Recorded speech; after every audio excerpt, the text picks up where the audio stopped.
Mark, we saw you had some initial cuts today. What's just kind of the message to those guys going down? No, I mean, we got to start at one point, and no, those were the cuts today. We're still going to have two groups. We still need players, I would say, to fill in the next few games. And but yeah, this is the first group today. But those guys, those players did a good job. I thought last week they gave us a good effort, a good attitude. They're all good kids, and now we're just. With opening camp in Providence, I think it's better for them just to get some more reps and more playing time. Two questions for you, Marco. First, on the power play, now that you, at least for now, you have those 4 right shots on that one unit. So how does that influence what you're trying to do in terms of chance production? I mean, but having 4 right shots, I think that's okay. I think the biggest piece, not the biggest piece, but a huge piece is the lefty, right? So we wanted that lefty because we believe in power play, you got to have the right hands. And if you don't have that, so, having that lefty on the goal line, that's exactly what we wanted. And that's why Paffin is in that spot. And the other guys being already, doesn't have to be a bad thing, right? So we believe in that group, and we'll see how it goes. And can you explain why you want that lefty there on the goal line? Yeah, no, it's just there's more.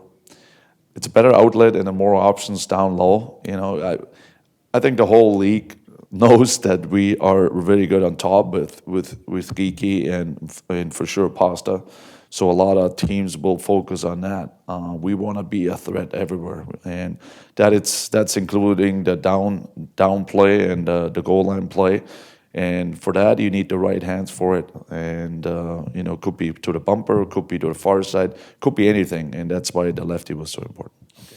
And then on the penalty kill, what are just the general principles that you want your killers to have in mind when they go out? Yeah, no, they need to be aggressive. We were a little bit too passive.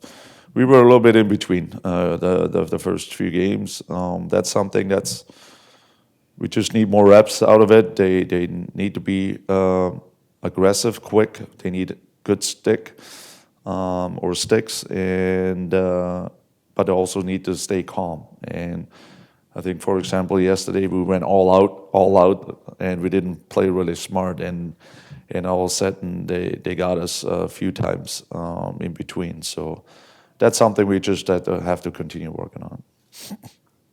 We saw Johnny beat you with the B group last week and then back up and played last night. How much can a game like that build a guy's confidence? And have you seen kind of maybe not an attitude adjustment, but just a difference in his play since then? No, I mean, I told both groups, one group is not set, so there always will be changes if I see it, if I feel it, if there's some improvement in practice or in the games, and yeah, I think Beach was a guy. He was not really happy in New York.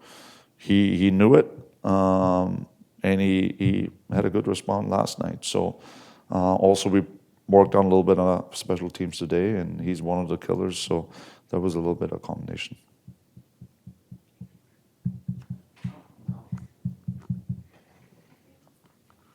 What have you liked, or what have you seen from Jordan Harris in the games he's played, but also the way he practices? Yeah, no, I didn't. I knew his dad better than him, so it was nice to see him again. He definitely stepped up from game 1 to game 2. Moved his feet, always had a good stick, no, it helps a lot when a player can skate and trust his skating, and I think he's one of them. There's a few little things I think we just got to work on, but overall, he had a really good performance last night, and hopefully he can build on that.